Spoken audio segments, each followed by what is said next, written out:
नमस्कार विद्यार्थी मित्रांनो, आजच्या भागात आपण वर्णांची उच्चारस्थाने बघणार आहोत. आपण मागच्या भागात वर्णमाला हा टॉपिक बघितला. मराठी भाषेतील एकूण वर्ण, वर्ण म्हणजे काय याची ओळख करून घेतली. आता बघणार आहोत त्या वर्णांची उच्चारस्थाने. उच्चारस्थान म्हटलं की वर्ण हे आपल्या तोंडातून बाहेर पडत असतात, पण बाहेर पडताना तोंडातील ज्या भागाचा विशेष उपयोग होतो त्या भागाचं नाव त्या वर्णांना दिल्या जातं. त्यानुसार पडणारे प्रकार म्हणजे ही वर्णांची उच्चारस्थाने.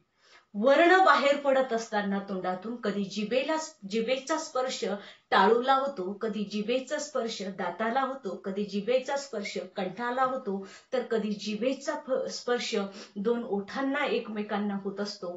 म्हणून त्या भागाचं नाव त्या वर्णांना दिल्या जातात. त्यानुसार हे पडणारे प्रकार आपण बघणार आहोत. त्यामध्ये पहिलाच प्रकार आहे कंठवर्ण. कंठ म्हणजे काय तर सर्वांना माहित आहे, गळा.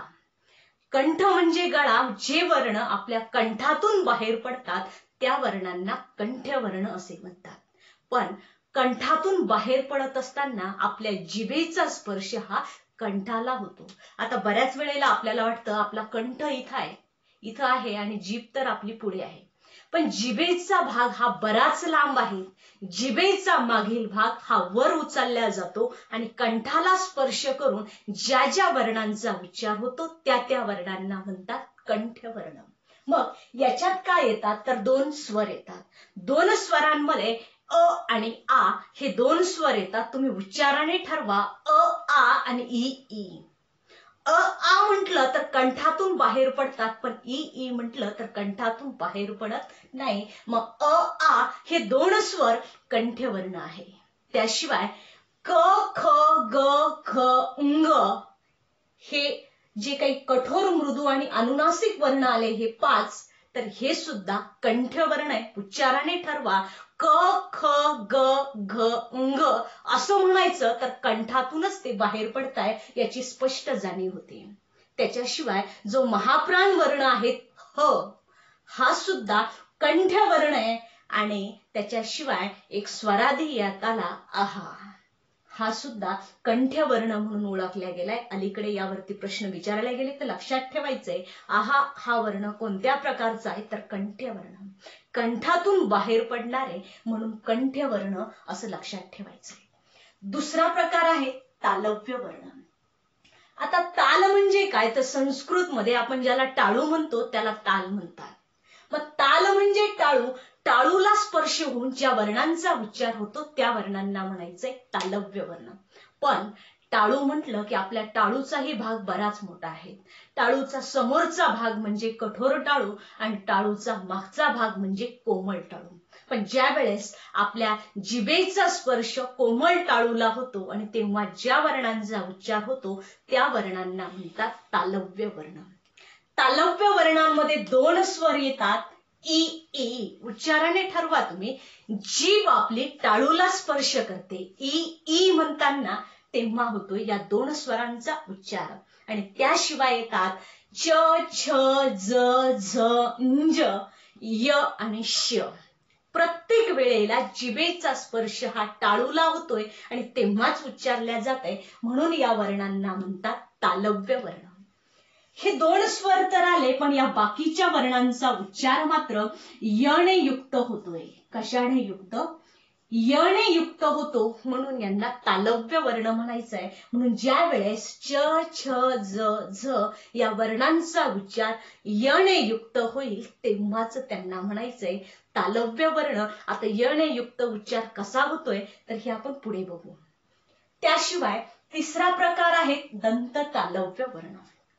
दंत म्हटल्या दात. आपल्या जिभेचा स्पर्श दाताच्या जवळचा टाळूला होतो, त्याला दंत पण म्हटलं आणि तालव्य पण. दाताच्या जवळच्या टाळूला स्पर्श होऊन ज्या वर्णांचा उच्चार होतो त्या वर्णांना म्हणतात दंत तालव्य. पण वास्तविक पाहता या ठिकाणी त्या भागाला नाव दिल्या गेलंय वत्स. आता आपल्या जिभेचा स्पर्श वत्सला होऊन ज्या वर्णांचा उच्चार होईल त्या वर्णांना म्हणतात दंत तालव्य. पण तुम्हाला लक्षात हेही ठेवायचंय, कारण आपल्याला परीक्षेला प्रश्न असाही विचारला गेलाय, वत्स म्हणजे काय. तर वत्स म्हणजे तोंडातील नेमका कोणता भाग, तर हेही लक्षात ठेवायचंय. दाताच्या जवळचा फुगीर व खरबरीत असा जो भाग आहे त्या भागास म्हणतात वत्स. कठोर टाळूला लागून असलेला दाताचा फुगीर आणि खरबडीत असा जो भाग आहे तो भाग म्हणजे वत्स. लक्षात ठेवणारे परीक्षेला प्रश्न विचारले गेला यावरती. मग दंत तालव्य वर्णात काय येतात, तर च, छ, ज आणि झ या 4 वर्णांना म्हणतात दंत तालव्य वर्ण. आणि या वर्णांचा उच्चार होतोय अणे युक्त. बघा याच्यात तुम्हाला हे लक्षात ठेवायचंय, च, छ, ज, झ हे 4 वर्ण दंत तालव्य पण आहेत आणि तालव्य पण आहेत. दंत तालव्य पण आहे आणि तालव्य पण आहे. आणि यावरती आपल्याला प्रश्न विचारला गेला, हे वर्ण तालव्य की दंत तालव्य, ते दोन्ही प्रकारचे. ज्या वेळेस च, छ, ज, झ या 4 वर्णांचा उच्चार अणयुक्त होईल तेव्हा त्याला दंत तालव्य म्हणायचंय. पण जेव्हा त्यांचा उच्चार अणयुक्त होईल तेव्हा ते वर्ण तालव्य वर्ण म्हणून ओळखले जातील. हे लक्षात ठेवायचंय आपल्याला. यणयुक्त उच्चार झाला तालव्य आणि अणयुक्त उच्चार झाला की दंत तालव्य. मग आता या दोन्हीतला फरक काय, हे 4 वर्ण 2 प्रकारचे आहेत, तालव्य आणि दंत तालव्य, तर ते आपण याच्यात बघू. यणयुक्त उच्चार झाला, आपण म्हटलंय जग.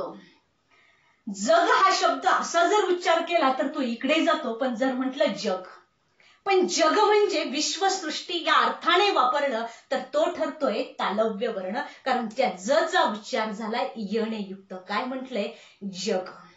पण म्हटलं जग, जग म्हटलं त्या ज चा उच्चार झालाय अणयुक्त, पण जग म्हटलं तर या ठिकाणी जिवंत रहा असा अर्थ आपण घेऊ. उच्चार काय करतो तर त्यानुसार शब्दाचा अर्थ ठरतोय, शब्द जरी सेम असले तरी सुद्धा. दुसरा शब्द आहे, आपण म्हटलं जप. जप म्हटल्या त्या ज चा उच्चार झालाय यणयुक्त आणि जप म्हटलं की देवाचे नाव, तेच आपण म्हटलं जप. ज चा उच्चार झालाय अणयुक्त तर लगेच त्याचा अर्थ बदलतो, काळजी घे. वर्ण एक उच्चार मात्र 2, म्हणजे अणयुक्त उच्चार झाला दंत तालव्य आणि यणयुक्त उच्चार झाला की तालव्य वर्ण. त्याच पद्धतीने चंद्र यणयुक्त उच्चार करतोय. चरित्र यणयुक्त, आपण चरित्र असं म्हणत नाही, आपण चंद्र असं म्हणत नाही.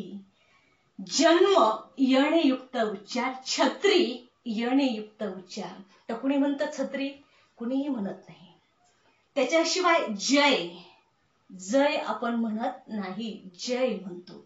जल, जल म्हणत नाही. म्हणजे या शब्दांचा उच्चार करत असताना प्रत्येक वर्ण हा यणयुक्त उच्चार होतोय, म्हणून यांना म्हणायचंय तालव्य वर्ण.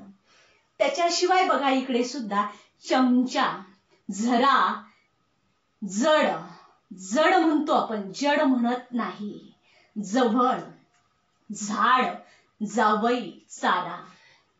चमचा म्हणलं अणयुक्त, झरा म्हटलं अणयुक्त, जड म्हटलं अणयुक्त, जवळ म्हटलं तरी अणयुक्त, जावई म्हटलं तरी अणयुक्त उच्चार होतोय. म्हणून हा प्रत्येक वर्ण याच्यातला अणयुक्त उच्चार होतोय, म्हणून कोणत्या प्रकारचा तर दंत तालव्य वर्ण म्हणून ओळखला जातोय. आणि यावरती आपल्याला प्रश्न असे विचारले जातात, यापैकी कुठलाही एखादा शब्द दिला जातोय आणि शब्द दिल्यानंतर तालव्य वर्ण की दंत तालव्य, उच्चारस्थान सांगा, तर त्यानुसार आपल्याला त्याचं उच्चारस्थान सांगता आलं पाहिजे. दंत तालव्य आहे की तालव्य, म्हणून लक्षात ठेवणारे तुम्ही च, ज, झ या 4 वर्णांना दंत तालव्य आणि तालव्य वर्ण म्हणून ओळखल्या जातात.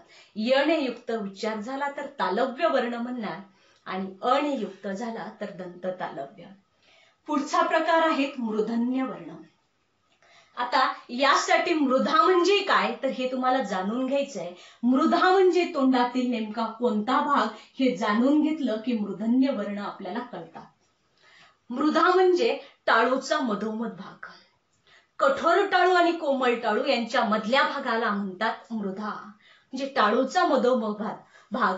मग आता कोमल टाळू आणि कठोर टाळू यांच्या मधोमध भागाला म्हणतात मृधा. आणि आपल्या जिभेचं टोक ज्या वेळेस मृधेला स्पर्श करतं आणि तेव्हा ज्या वर्णांचा उच्चार होतो त्या वर्णांना म्हणतात मूर्धन्य वर्ण.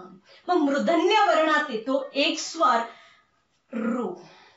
रू म्हणायचं तर जिभेचा स्पर्श टाळूला झालाय यापेक्षाही पुढचे वर्ण उच्चारताना तुम्हाला स्पष्ट जाणीव होईल. तुम्ही फक्त उच्चारून बघा. ट, ठ, ड, ढ, न, र, श, ळ. ळ म्हणताना जीभ रोल करून मागे जाते, वरती मधोमध टाळूला स्पर्श करते. ट म्हणायचं तरी जिभेचा स्पर्श मधोमध टाळूला झालाय, म्हणून या वर्णांना म्हणायचंय मूर्धन्य वर्ण. मृधा म्हणजे काय असाही प्रश्न विचारला जातो, तर लक्षात ठेवणारे तुम्ही कठोर टाळू आणि कोमल टाळू यांच्या मधल्या भागाला म्हणतात मृधा. त्यानंतर पुढचा प्रकार आहे दंत्यवर्ण. दंत म्हणजे काय तर दात. आपल्या जिभेचा स्पर्श दाताला होतो, पण कोणत्या दाताला तर वरच्या दाताला, कारण खालच्या दाताला स्पर्श करून आपल्या काहीही उच्चारता येत नाही, कुठलाही शब्द आपल्याला उच्चारता येत नाही, म्हणून आपल्या जिभेचं टोक वरच्या दाताला स्पर्श करून जे वर्ण उच्चारले जाते त्या वर्णांना म्हणतात दंत्यवर्ण. दंत्यवर्णात एक स्वर येतो की जो स्वर मराठी भाषेतून लोप पावत चाललेला आहे. कोणता स्वर तर लो. त्याच्याशिवाय येतं त, थ, द, ध, न, ल आणि स. या प्रत्येक वर्णाचा उच्चार करताना आपल्या जिभेचं टोक हे वरच्या दाताला स्पर्श करतं, म्हणून यांना म्हणतात दंत्यवर्ण. पुढचा प्रकार आहे ओष्ठ्यवर्ण. ओष्ठ्य म्हणजे ओठ. संस्कृत मध्ये ओठाला ओष्ठ म्हणतात. मग दोन ओठांचा एकमेकांना स्पर्श होऊन ज्या वर्णांचा उच्चार होतो त्या वर्णांना म्हणतात ओष्ठ्यवर्ण. ओष्ठ्यवर्णांमध्ये येतात दोन स्वर, तर त्यामध्ये कोणकोणते? उ, उ. उ, उ म्हणायचं तर साईडने दोन्ही ओठ एकमेकांना स्पर्श करतात. त्याच्याशिवाय येतं प, फ, ब, भ, म. मग दोन ओठांना स्पर्श होऊन हे वर्ण उच्चारले जातात, म्हणून यांना म्हणतात ओष्ठ्यवर्ण. त्याच्याशिवाय पुढचा प्रकार आहे कंठ तालव्य. जे वर्ण कंठातून सुद्धा निघतात आणि जिभेचा स्पर्श टाळूला होतो, त्यानुसार त्या दोन भागाचं नाव त्या वर्णांना दिल्या गेलं. याच्यात मात्र दोनच वर्ण येतात, ए, आई. कंठातून निघले आणि जिभेचा स्पर्श टाळूला झालाय, म्हणून यांना म्हटलंय कंठ तालव्य. दुसरा प्रकार आहे कंठोष्ठ वर्ण. वर्ण हे कंठातून निघतात आणि दोन ओठांचा स्पर्श एकमेकांना होतो, म्हणून तोंडातील दोन भागाचं नाव त्या वर्णांना दिल्या गेलं, एक ओठ आणि एक कंठ. मग त्यात फक्त दोन वर्ण येतात, ओ, औ. ओ, औ म्हणायचं तर या ठिकाणी कंठाला स्पर्श आणि त्याच्याशिवाय दोन ओठांना सुद्धा स्पर्श. पुढचा प्रकार आहे दंतोष्ठ वर्ण. आता दंतोष्ठ म्हटलं की जिभेचा स्पर्श दाताला पण होतो आणि दोन ओठांचा स्पर्श एकमेकांना सुद्धा होतो, म्हणून या वर्णाला म्हटलंय दंतोष्ठ. दंतोष्ठ वर्णात फक्त एकच वर्ण येतोय आणि तो म्हणजे व. अशा पद्धतीने 50 वर्णांचं वर्गीकरण ह्या वेगवेगळ्या गटात केल्या गेलंय. त्यानुसार आपल्याला कंठ्यवर्ण, तालव्य वर्ण, दंत तालव्य वर्ण, मूर्धन्य वर्ण, दंत्यवर्ण, ओष्ठ्यवर्ण, कंठ तालव्य वर्ण, कंठोष्ठ वर्ण आणि दंतोष्ठ प्रत्येक वर्णावरती आपल्याला प्रश्न विचारले जातात. त्यानुसार आपण हे वर्ण लक्षात ठेवायचं आहे. स्वतंत्र विचारला तरीही आपल्याला उत्तर देता आलं पाहिजे आणि पूर्ण गट विचारला तरी सुद्धा त्यानुसार आपल्याला त्याचं उच्चारस्थान हे सांगता आलं पाहिजे.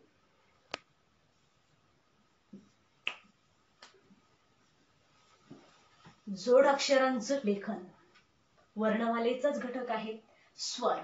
आपण बघितलंय का स्वर म्हणजे पूर्ण उच्चाराचे वर्ण. ज्या वर्णांचा उच्चार पूर्ण होतो त्या वर्णांना स्वर म्हणतात. ज्या वर्णांचा उच्चार कोणत्याही वर्णाच्या मदतीशिवाय होतो त्या वर्णांना स्वर म्हणतात. आणि स्वर हे पूर्ण उच्चाराचे असतात, म्हणून आपण ते असे लिहितो, पाय मोडत नाही. जोड अक्षराचे लेखन यामध्ये आपल्याला बघायचंय का पुन्हा एकदा जोड अक्षरे लिहिण्याच्या पद्धती. जोड अक्षर ही किती पद्धतीने लिहिले जातात तर बघू. स्वर आपण बघितले का स्वर हे पूर्ण उच्चाराचे असतात, म्हणून ते पाय मोडून लिहिले जात नाही. आपण अशा पद्धतीने लिहितो.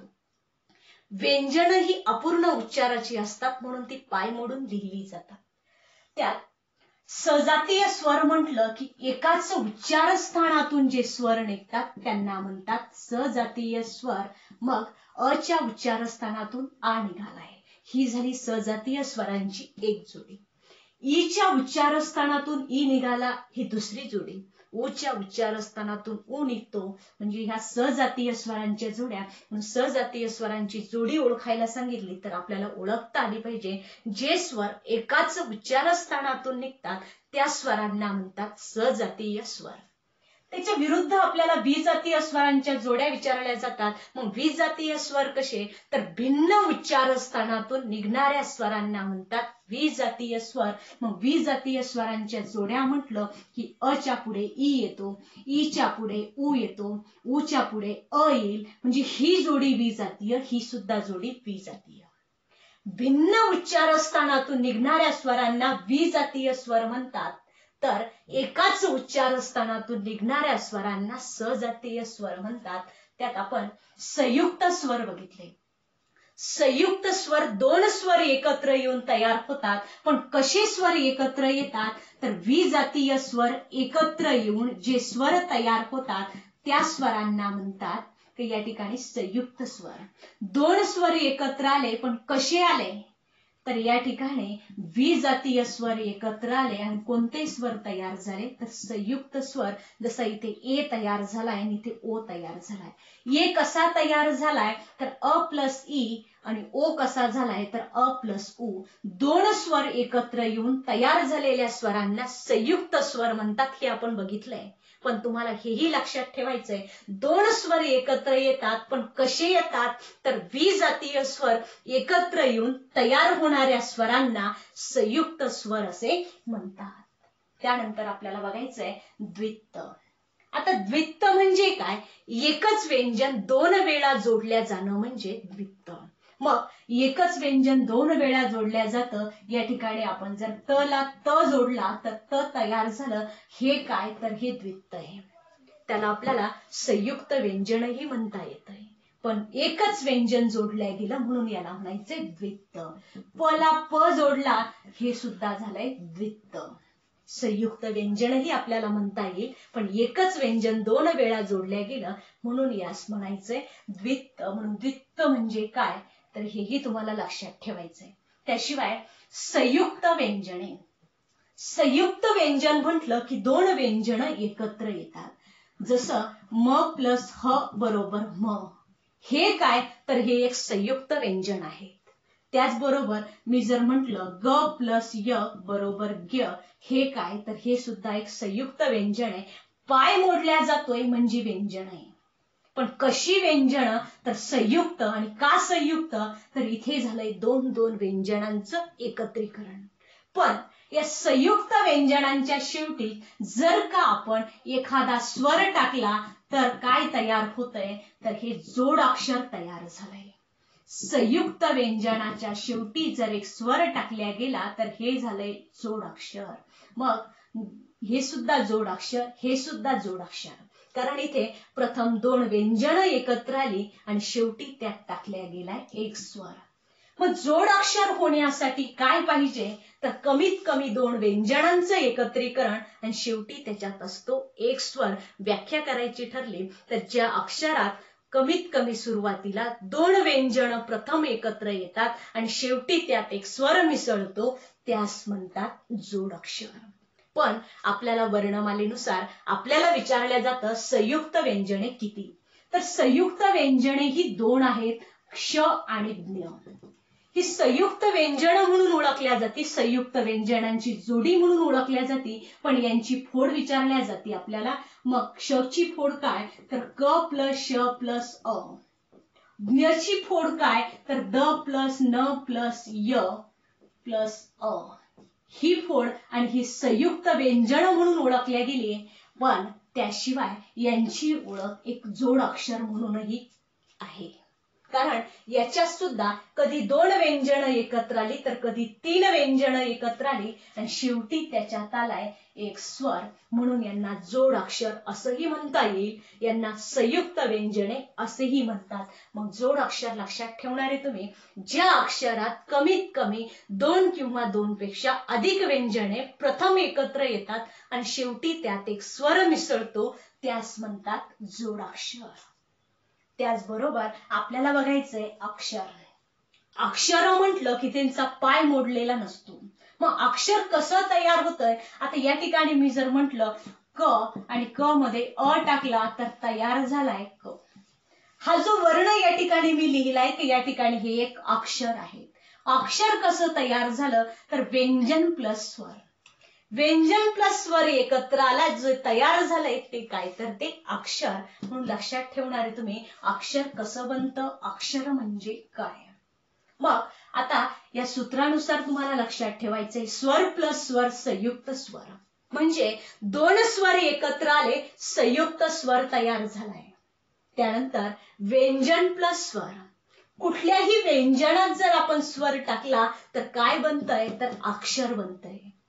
व्यंजन प्लस व्यंजन संयुक्त व्यंजन. व्यंजन प्लस व्यंजन जर एकत्र आलं तर काय बनतं तर संयुक्त व्यंजन बनतंय. आणि व्यंजन प्लस स्वर म्हणजे 2 व्यंजन किंवा 2 पेक्षा अधिक व्यंजन आणि शेवटी त्यात असतो एक स्वर, त्यालाच म्हणतात जोडाक्षर. मग ह्या जोडाक्षरे लिहिण्याच्या पद्धती सुद्धा पडतात. मग कधी कधी आपल्याला प्रश्न विचारला जातो जोडाक्षरे लिहिण्याच्या पद्धती किती, तर जोडाक्षरे लिहिण्याच्या पद्धती आहेत 2. मग ह्या 2 पद्धती कोणत्या तर एक आहेत उभी पद्धत आणि एक आहेत आडवी पद्धत. मग उभी पद्धत कशी तर एकाखाली एक वर्ण लिहिण्याच्या पद्धतीस म्हणतात उभी पद्धत. तर जसं इथे मी शब्द लिहिलाय पक्व. पक्व या शब्दामध्ये जोडाक्षर एकच आलंय, क च्या खाली क लिहिल्या गेला म्हणजे जोडाक्षर हा उभ्या पद्धतीने लिहिल्या गेलाय. दुसऱ्या शब्दात बघा क्वचित शब्द लिहिला आणि क च्या खाली व लिहिला म्हणजे एकाखाली एक वर्ण लिहिलं, हे दुसरं जोडाक्षर याच्यात आलंय. मग उभी पद्धत म्हटलं की एकाखाली एक वर्ण लिहिण्याच्या पद्धतीस उभी पद्धत म्हणतात. दुसरी पद्धत आहे आडवी पद्धत.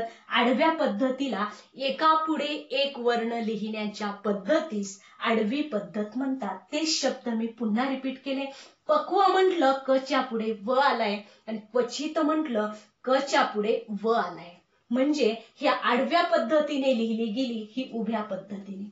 जोडाक्षरे लिहिण्याच्या पद्धती 2 आहेत, पण प्रत्येक जोडाक्षर हे 2 पद्धतीने लिहिल्या जाईलच असं निश्चित नाही. पण जी जोडाक्षरे काही लिहिली जातात 2 पद्धतीने, पण प्रत्येक जोडाक्षर ही 2 पद्धतीने लिहिता येत नाही. त्याचबरोबर वर्णमालेनुसार मी तुम्हाला हेही लक्षात ठेवायला सांगितलंय की या ठिकाणी आपण बाराखडी म्हणतो. बाराखडीमध्ये 12 अक्षरं असतात म्हणून आपण त्याला बाराखडी, त्यालाच बाराक्षरी या नावानेही ओळखल्या जातं. कारण 12 अक्षरांची जी बाराखडी किंवा बाराक्षरी असा पर्यायी शब्द त्यासाठी वापरला जातो, पण अलीकडे त्यालाच म्हटल्या जाऊ लागलं 14 खडी. आता 14 खडी म्हणण्याचं कारण काय, त्याला 14 अक्षरी असंही आपण म्हणू शकतो. 14 अक्षरी म्हणा किंवा 14 खडी म्हणा, कारण आता याच्यात झाले 14 अक्षर. पहिल्यांदा 12च होते, आता नव्याने जे काही 2 स्वर आले त्या स्वरानुसार 12 खडीच्या ऐवजी 14 खडी झाली. हेही तुम्हाला लक्षात ठेवायचे. जो वर्ण पूर्ण लिहिल्या जातोय ते अक्षर असतं आणि ज्या वर्णाचा पाय मोडल्या जातो तो प्रत्येक वर्ण हा